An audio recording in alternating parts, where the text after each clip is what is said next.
10절까지 말씀을 보도록 하겠습니다. 요즘 매주 계속해서 우리 고린도전서의 말씀을 묵상하고 있는데요. 여러분들 늘 집에서 고린도전서를 이렇게 묵상하시면 설교를 듣는데 많이 도움이 되실 겁니다. 오늘은 고린도전서 6장 1절서부터 11절까지 제가 말씀을 봉독해 올리도록 하겠습니다. 너희 중에 누가 다른 이와 더불어 다툼이 있는데 구태여 불의한 자들 앞에서 고발하고 성도 앞에서 하지 아니하느냐? 성도가 세상을 판단할 것은 너희가 알지 못하느냐? 세상도 너희에게 판단을 받겠거든 지극히 작은 일 판단하기를 감당하지 못하겠느냐? 우리가 천사를 판단할 것을 너희가 알지 못하느냐? 그러하거든 하물며 세상 일이랴. 그런즉 너희가 세상 사건을 있을 때 교회의 경히 여김을 받는 자들을 세우느냐? 내가 너희를 부끄럽게 하려 이 말을 하노니 너희 가운데 그 형제가 이를 판단할 지혜 있는 자가 이같이 하나도 없느냐? 형제가 형제와 더불어 고발할 뿐 더러는 믿지 않은 자들 앞에서 하느냐? 너희가 피차 고발함으로 너희 가운데 이미 뚜렷한 허물이 있나니 차라리 불의를 당하는 것이 낫지 아니하며 차라리 속는 것이 낫지 아니하냐? 너희는 불의를 행하고 속이는구나. 그는 너희 형제로다. 불의한 자가 하나님의 나라를 유업으로 받지 못할 줄을 알지 못하느냐? 미혹을 받지 말라. 음행하는 자나 우상 숭배하는 자나 간음하는 자나 탐색하는 자나 남색하는 자나 도적이나 탐욕을 부리는 자나 술 취하는 자나 모욕하는 자나 속여 빼앗는 자들은 하나님 나라를 유업으로 받지 못하느니라. 너희 중에 이와 같은 자들이 있더니 주 예수 그리스도의 이름과 우리 하나님의 성령 안에서 씻음과 거룩함과 의롭다 하심을 받았느니라. 아멘. 오늘 설교 제목이 차라리 손해를 보라. 아이 목사님 어떻게 손해를 봅니까? 좀 이익을 봐야죠. 그런 생각이 듭니다. 차라리 이익을 보십시오. 그럼 좋을 텐데 차라리 손해를 보라. 오늘 그런 제목을 가지고 그리스도의 삶이 어떻게 살아야 되는가 한번 같이 이 아침에 생각해 보고자 합니다. 오늘 우리는 무한한 경쟁의 시대에 살고 있습니다. 자신의 이익을 위해서는 때로는 수단과 방법을 가리지 않고 한치의 양보도 손해를 보지 않으려고 합니다. 그러다 보니까 많은 소송과 분쟁의 중심에 우리는 살고 있습니다. 어떤 목사님이 교인에게 물어봤다고 합니다. 권사님, 누가 당신의 오른뺨을 때린다면 성경의 가르침대로 왼뺨을 돌려대겠습니까? 목사님 무슨 말씀을 그렇게 하십니까? 당장 수를 해서 그 사람을 고발할 겁니다. 그렇게 대답을 했다고 하죠. 이처럼 우리는 내 자신이 당하는 손해, 불이익에 대해서 절대로 자신의 주장을 굽히지 않습니다. 그래서 법이 허용하는 테두리 안에서 자신의 이익을 지켜내려고 하는 거죠. 어떻게 보면 이렇게 사는 것이 지극히 당연한 삶의 태도라고 생각합니다. 그런데 예수를 믿는 저와 여러분들 정말 그럴까요? 정말 이렇게 사는 것이 건강한 그리스도인의 삶인가 하는 것을 이 시간에 생각해 보려고 합니다. 세상은 우리에게 성공을 위해서는 수단과 방법을 가리지 말고 쟁취해야 된다고 생각합니다. 때로는 자신의 기득권을 지켜내야지만이 그 사람이 성공자라 그렇게 부르죠. 그러나 성경은 반대로 이야기하고 있습니다. 우리에게 자신을 양보하라고 합니다. 때로는 내가 가진 것을 내려놓으라고 주문합니다. 심지어는 내가 가진 기득권을 내려놓고 더 나아가서 상대를 축복하라고 말합니다. 이렇게 살 때 우리가 하나님께 영광이 되는 삶이라고 선언하고 있습니다. 문제는 과연 우리가 성경의 가르침대로 내 것을 내려놓고 또 자신을 비우며 과연 상대를 축복할 수 있는 삶을 살 수 있는가 하는 겁니다. 결코 쉽지 않은 삶의 모습입니다. 그 이유는 우리도 여전히 옛 자아가 우리 마음속에 살아있기 때문에 온갖 탐심과 이기심이 가득 차 있기 때문에 그렇습니다. 그렇기 때문에 우리는 내 자신의 삶을 내어놓기보다는 오히려 더 가지려고 하는 이기심 가운데 살아가고 있습니다. 그러므로 우리가 이런 것들을 떨쳐내고 정말 그리스도인이 원하는, 하나님이 원하는 그런 참다운 삶을 살기 위해서는 이와 같은 마음을 넘어서야 되는데 어떻게 우리는 이런 마음을 넘어설 수 있을까 하는 겁니다. 오늘 본문에는 고린도 교회 안에 성도 간의 법적 분쟁이 일어나게 돼서 결국은 세상에 소송까지 하는 그런 일들이 벌어지게 되었습니다. 오늘 본문 1절에 보면 너희 중에 누가, 이 너희 중에 누가란 말은 성도 안에 분쟁이 일어났다는 거죠. 그래서 달인이와 더불어 다툼이 있는데 구태여 불의한 자들 앞에서 서로 고발하고 그 문제를 해결하지 못하는 이유가 도대체 무엇이냐. 그렇게 바울은 질문하고 있죠. 여기 보면 너희 중이란 말은 성도 간에 사랑의 한 공동체가 되어야 되는데 그렇게 되지 못하고 무슨 일인지는 알지 못하지만 성도가 세상의 법정에 서게 되는 그런 어려운 일을 당하게 된 겁니다. 오늘 본문에 보면 구태여 불의한 자들 앞에서라는 말이 있는데 이 불의한 자들 앞에서란 말은 그 당시 법적 송사를 했을 때에 대부분의 법정에서는 정의롭게 판단하는 것이 아니라 부자 편에 서서 손을 들어 줬습니다. 그렇기 때문에 가난한 사람은 감히 소송할 그런 기력도 없고 또 소송을 해봐야 별 이길 승산이 없는 거죠. 그래서 불의한 자들 이런 법정 앞에 서로 선다는 것이 말이 되느냐. 그렇게 지금 바울은 말하고 있습니다.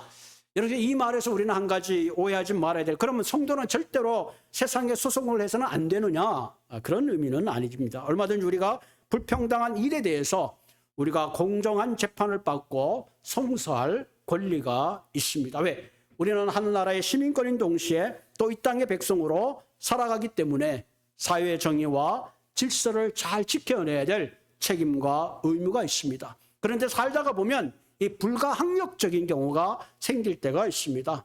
그러다 보면 어쩔 수 없이 세상의 법에 호소해야 되는 경우도 종종 생기죠. 그러나 한 가지 중요한 것은 반드시 그것이 최선의 선택은 아니라 하는 거죠. 더욱이 교회 안에서 믿는 자들끼리 분쟁은 세상 법에 호소하기보다는 우리가 가지고 있는 좀 더 차원 높은 사랑의 법으로 이러한 문제들을 해결할 때에 그것이 바로 품위 있는 그리스도의 삶이요 하나님이 원하는 그런 삶이다 하는 거죠. 그리고 너희들이 세상 법정에 싸워서 만약에 그것이 서로가 한 사람이 이긴다고 할지라도 그것은 이긴 것이 아니라 서로의 허물을 드러내는 한마디로 루저일 뿐이다 하는 거죠. 여러분 집에서 가정 싸움에서 부부가 막 싸웠어요. 남편이 이겼다고 혹은 부인이 이겼다고 이긴 싸움이 아니죠. 그건 궁극적으로 둘 다 지는 싸움이 되고 마는 거죠. 그래서 본문 7절에 이렇게 말하죠. 너희가 피차 고발함으로 너희 가운데 이미 뚜렷한 허물이 있나니 차라리 불의를 당하는 것이 낫지 않으며 차라리 속는 것이 낫지 아니하느냐. 그렇죠. 법정에 가서 고발해봤자 오늘 성경 뚜렷이 허물만 드러난다. 속된 말로 이런 거죠. 누워서 침 뱉기다 하는 거죠. 그러니까 차라리 손해를 보는 것이 오히려 이기는 것이다. 그렇게 말하고 있습니다. 그러므로 우리는 불의를 당하고 속는 삶을 살아야 되는 그 이유가 무엇인가 하는 거죠. 우리가 불의를 당하고 차라리 손해당하면은 하나님께서 이런 우리들을 위해서 오히려 하나님께서 더 축복된 아름다운 열매로 갚아주신다 하는 것입니다. 그런 의미에서 우리가 오늘 이 시간에 왜 우리가 손해를 보고 살아야 되는지, 왜 자신을 내어놓아야 되는지 그 이유를 함께 생각해 보고자 합니다. 첫째는 우리 모두는 예수님을 따르는 제자들이기 때문에 그렇다 하는 거죠. 우리가 서로가 불의를 당하고 내가 가진 것을 양보하는 가장 큰 이유 중에 하나가 그것이 바로 그리스도의 제자의 삶을 본받는 그런 삶의 길이기 때문에 그렇다 하는 겁니다. 여러분 예수님은 세상에 33년 동안 세상을 살면서 과연 어떤 삶을 살았는가?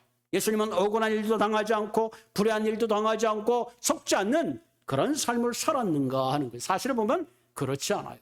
예수님이 놀라운 기적을 통해서 병자를 고치면 사람들은 예수님이 귀신에 붙잡혀서 귀신의 힘을 이용해서 사람을 낫게 했다. 그렇게 비판했습니다. 심지어 예수님께 성전을 올라 내가 사흘 만에 이것을 다시 세우리라고 했을 때 그 말을 오해해서 예수님이 성전을 모독했다. 그리고 예수님을 억울하게 핍박했습니다. 심지어 예수님을 빌라도의 법정에 세웠습니다. 빌라도도 자기가 검사해봤지만 이분은 무죄예요. 아무 죄가 없는 분이에요. 그런데 결국은 백성을 선동해서 그 예수를 가장 선동꾼으로 만들어서 십자가에 못을 받는 엄청난 억울한 일을 당하고 말았습니다. 심지어 이와 같은 억울한 일을 당할 때 제자들마다 예수님 왜 당신 이렇게 억울한 일을 당합니까? 이 시간에 하늘의 천사, 하늘에서 불이 떨어지든지 이 사람들에게 벌을 내리는 것이 정당하지 않겠습니까? 그렇게까지 예수님께 물은 적이 있습니다. 이와 같이 억울한 일을 당하고 불의한 일을 당할 때에 과연 예수님은 이런 상황 속에 과연 어떤 길을 선택하셨는가 하는 겁니다. 빌립보서 2장 6절에 보면 이렇게 표현하고 있죠. 그는 근본 하나님의 본체시나 하나님과 동등됨을 취할 것으로 여기지 아니하시고 오히려 자기를 비워 종의 형체를 가지사 사람같이 되셨고 사람의 모양으로 나타나 자기를 낮추시고 죽기까지 복종하셨으니 곧 십자가에 죽으심이라. 그리고 5절에 이렇게 말합니다. 너희 안에 이 마음을 품으라. 곧 그리스도 예수의 마음을 품으라. 우리가 품어야 되는 마음이 예수의 마음인데 그 예수의 마음은 왕이신 고난을 포기하고 오히려 종이 되시고 신이신 하나님이 인간이 되셔서 궁극적으로 죽기까지 자신을 내어주셨다 하는 것입니다.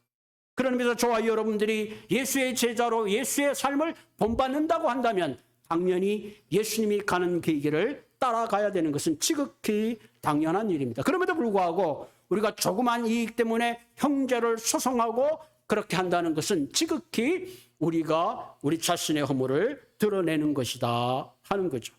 그러면 왜 예수님께서 불의를 당하고 자신의 것에 억울한 일을 당하시면서 끝까지 자신을 비워내신 이유가 무엇이냐 하는 거죠. 그래서 한마디로 우리를, 저와 여러분들을 사랑하시기 때문에 그렇죠. 우리로 하여금 참 생명을 얻게 하시기 위한 그런 거죠. 그런 의미에서 오늘 저와 여러분들이 이 시간에 우리가 예배를 드리고 찬양을 드리고 아름다운 공동체 가운데 든든히 설 수 있던 그 이유는 예수님이 낮아지고 버리신 사랑의 결과이기 때문에 그렇습니다. 그렇기 때문에 우리는 우리의 이익을 위하여 우리의 욕심을 내려놓고 그리스도의 마음을 품는 것은 지극히 당연할 수밖에 없는 거죠. 어느 집에 2마리 개를 키웠다고 합니다. 이 개들이 얼마나 으르렁거리고 싸우는지 그때마다 주인에게 혼이 났습니다. 하루는 개들이 따뜻하게 쬐는 햇빛 아래 안에서 가만히 생각했다고 합니다. 철이 들었는지 서로 얘기하고, 야, 이제 우리가 그만 싸우자. 싸워봐야 뭐 우리에게 돌아오는 건 하나도 없으니까 지금부터 우리 다 개지지만 개처럼 살지 말고 좀 우정을 쌓고 한번 세상에서 둘도 없는 그런 친구로 지내자. 서로 그러자 그냥 허그를 하고 난리를 쳤습니다. 5분의 주인이 큰 뼈다귀 하나 던져주자마자 여러분들 어떤 일이 벌어졌겠습니까? 그것은 여러분 상상에 맡기겠습니다. 여러분 이와 같은 형상들이 과연 개들에게만 일어나는 것인가? 만물의 영장이요 하나님의 창조의 자녀인 우리도 어떨 때는 조그만 이익 앞에서 그 양보하지 못하고 우정도 형제도 심지어는 가족 간에도 성사의 분쟁이 일어나는 걸 볼 때에 얼마나 안타까운지 모릅니다. 하나님이 이와 같은 우리의 삶에서 좀 더 차원 높은 그런 삶을 살라고 오늘 본문은 우리에게 도전하고 있습니다. 본문 2절에 보면 이렇게 말하죠. 성도가 좀 그 본문의 2절을 좀 올려주실래요? 성경 구절을 제가 읽을 때 눈으로 한번 보면 조금 도움이 될 거예요. 2절. 네, 됐습니다. 자, 성도가 세상을 판단할 것을 너희가 알지 못하. 대단하죠? 우리가 세상을 판단하는 거죠. 세상도 너희가 판단을 받겠거든 지극히 작은 일 판단하기를 감당하지 못하느냐. 한마디로 너희가 도덕과 윤리의 수준이 세상의 사람들을 판단해야 되는 그런 모델이 돼야 되는데 오히려 너희들이 세상 사람들 앞에 가서 판단을 받는다는 것이 말이 되느냐 하는 거죠. 성경에 보면 세상에 소금과 빛이 되어야 되는데 소금이 맛을 잃어버리고 빛이 그 빛을 잃어버리고 결국 세상 사람들에게 가십거리가 된다는 것은 말이 되지 않는다. 그런 얘기를 하고 있습니다. 3절에 보면 뭐라고 그랬어요? 바울이 우리가 천사를 판단할 것을 너희가 알지 못하냐. 심지어 우리는 세상 사람을 판단할 뿐만 아니라 천사를 판단할 그런 존재라는 거죠. 그러면서 그러거든 하물며 세상 일이랴. 여기서 천사를 판단한다는 말은 뭐예요? 예수님이 재림하실 그때에 성도가 가지고 있을 놀라운 권세를 말하는 거죠. 이처럼 존귀한 존재들이 조그만 자신의 이익 때문에 세상에 송사하고 그 사람들의 판단을 받는다는 것은 실로 어리석은 것이다 하는 거죠. 그럼 우리는 적어도 세상 사람들보다 더 거룩하고 더 높은 삶의 삶을 추구할 수 있어야 된다는 것입니다. 눈에 보이는 이익을 따라서 사는 것이 아니라 보다 큰 차원에서 우리의 것을 양보하고 자신의 것을 띄워낼 때에 주님께서 우리에게 더 큰 아름다운 삶의 열매로 살 수 있는 길을 열어주신다는 사실입니다. 두 번째, 우리의 것을 내어놓을 가장 중요한 이유 중에 하나가 더 소중한 가치를 위해서 그렇게 살아야 된다. 내 손에 잡은 것을 내려놓을 때, 불의를 당할 때에 우리는 모든 것을 잃어버릴 것 같지만 사실은 더 귀한 것을 얻게 됩니다. 왜냐하면 예수님이 채찍 맞고 예수님이 억울한 일을 당하는 것은 우리가 더 이상 채찍 맞고 억울한 일을 당하지 않기 위해서 예수님의 자신이 그 길을 대신 가셨기 때문에 그런 거죠. 오늘 본문 7절에 보면 7절 볼까요? 이렇게 말씀하고 있죠. 자, 너희가 피차 고발함으로 너희 가운데 이미 뚜렷한 허물이 있나니. 이 허물이라고 번역된 이 말은 그릭말로 해태말하는 단어인데 이미 실패했다. 내가 성경자가 서로 사랑하지 못하고 소송하는 그 순간부터 이미 너희들은 루저가 되고 말았다 하는 거죠. 그래서 성경이 뭐라 그래서 그 다음에 차라리 불의를 당하고 속는 것이 낫다. 불의로 성공하는 것보다는 의로운 실패자가 낫고 불의로 성공하기보다는 하나님 앞에 인정받고 떳떳하게 사는 것이 훨씬 더 그리스도다운 삶을 사는 것이다 하는 거죠. 여러분, 이 땅에 물질이 살아가는데 굉장히 필요합니다. 아무리 물질이 소중하고 귀하다 할지라도 사람의 관계보다 결코 앞설 수는 없습니다. 이런 것을 분명히 깨달을 때에 우리는 소중한 것을 지켜낼 수 있고 하나님께서 원하시는 아름다운 인생의 길을 우리가 갈 수 있다는 사실입니다. 경상남도 거창군 거창읍에 거창한 고등학교가 있었습니다. 이 거창한 고등학교의 3대 교장이 전용창 목사님이라는 분입니다.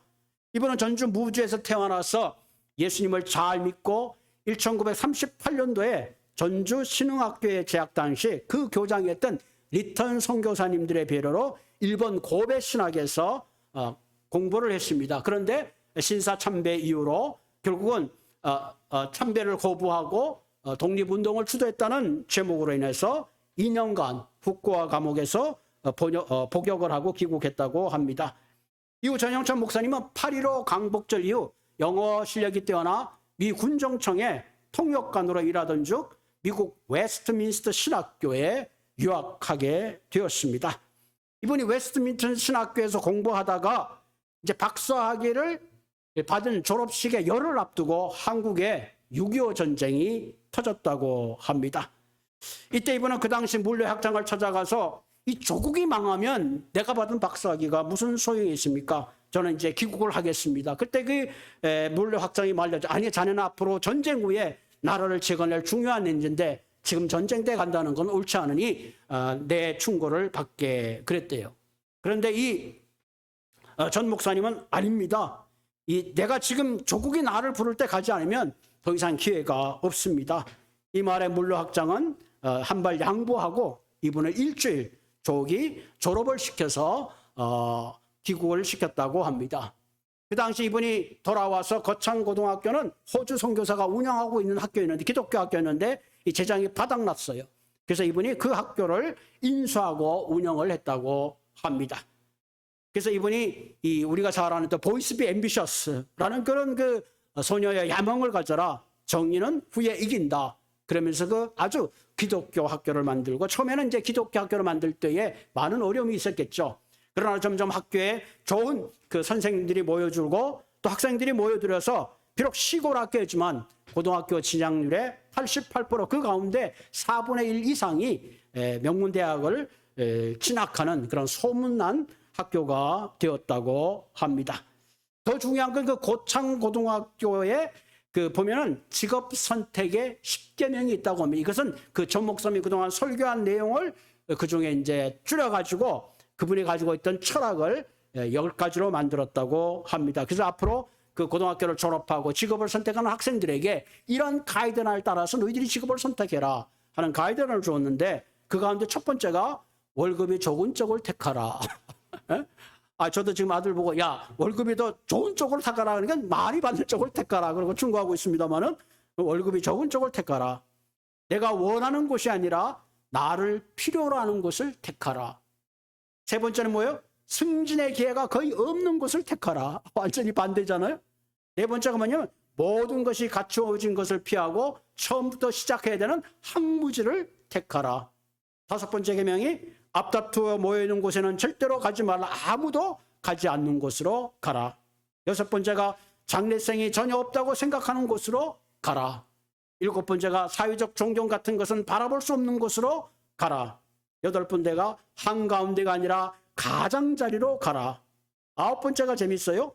부모나 아내나 약한 자가 결사 반대하는 곳이면 틀림없으니 의심하지 말고 가라. 열 번째가 왕관이 아니라 단두대가 기다리고 있는 곳으로 가라. 완전히 우리가 생각하는 거는 180도 다르죠. 그러나 마태복음 7장 13절 14절의 말씀을 좁은 문으로 들어가라. 멸망으로 인도하는 문은 크고 그 길은 넓어 그리로 들어가는 자는 많고 생명으로 인도하는 문은 좁고 그 길이 협착하여 찾는 이가 적음이라. 여러분, 진정한 기독교의 철학과 정신은 올라가는 것이 있는 것이 아니라 하향지향성에 있는 것인데, 왜? 내려갈 때에 우리는 가장 소중한 것을 얻을 수 있기 때문에 그렇습니다. 우리 모두는 예수 그리스도의 마음을 담아내야 하기 때문에 때로는 손해를 보고 내려놓는 것이 오히려 좀 더 차원 높은 하나님의 뜻을 이루는 길이기 때문에 그렇다는 사실입니다. 마지막 세 번째로 우리가 우리 자신을 포기하고 내려놓고 불의를 당하고 손해를 봐야 되는 가장 중요한 이유가 뭐냐? 하나님 나라를 유업으로 이룰 수 있기 때문에 그렇습니다. 우리가 우리의 것을 포기할 때에 주님은 가장 값진 것으로 우리에게 채워주시는 분이시기 때문에 그렇습니다. 바울은 자신의 소중한 것을 비워냈습니다. 그의 학력도 그의 경력도 그가 가지고는 말할 수 없는 스펙을 내려놓을 때에 주님께서는 바울을 통해서 이방인의 선교사로 부르시고 그에게 천하보다 귀한 생명을 세우는 소중한 일꾼을 만들었던 것을 우리 모두는 기억하고 있습니다. 본문 9절에 보면 이렇게 말하죠. 불의한 자가 하나님 나라의 유업을 받지 못할 줄을 알지 못하느냐. 미혹을 받지 말라. 음행하는 자, 우상 숭배하는 자, 간음하는 자, 탐색하는 자, 남색하는 자, 도덕질하는 자, 탐욕을 부리는 자, 술 취하는 자, 모욕하는 자, 속여 빼앗는 자들은 하나님의 나라를 유업으로 받지 못하리라. 성경은 분명하게 우리에게 이야기하고 있습니다. 우리가 형제를 소송해서 내가 원하는 조그만 것을 얻는다 할지라도 형제를 잃어버리고 궁극적으로 하늘의 유업을 잃어버린다면 아무런 의미가 없다 하는 거죠. 여기서 우리가 하나님 나라의 유업이라고 생각할 때는 미래적 의미와 현재적 의미를 생각해 볼 수 있습니다. 현재적으로 우리가 주님께로부터 죄사함을 받고 하늘의 평화를 부르고 영적 권세를 누리지만, 다시 한번 미래적으로 봤을 때는 영원한 하늘나라에 누릴 영원한 복을 동시에 말씀하고 있습니다.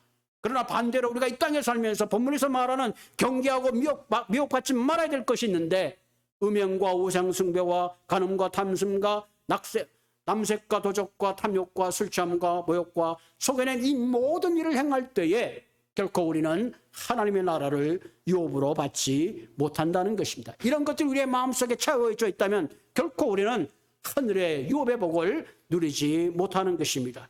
그러므로 우리는 반드시 이런 죄에서 돌아서야 하는 것입니다.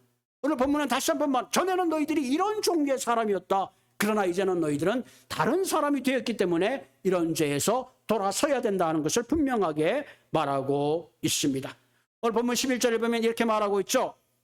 우리 11절을 볼까요? 네, 그냥 제가 읽겠습니다. 너희 중에 이와 같은 자들이 있던, 너희 중에 이와 같은 자들이 너희 중에도 너희도 옛날에는 우상 숭배와 간음과 남색과 도적과 탐심과 이런 삶을 살았다는 거죠.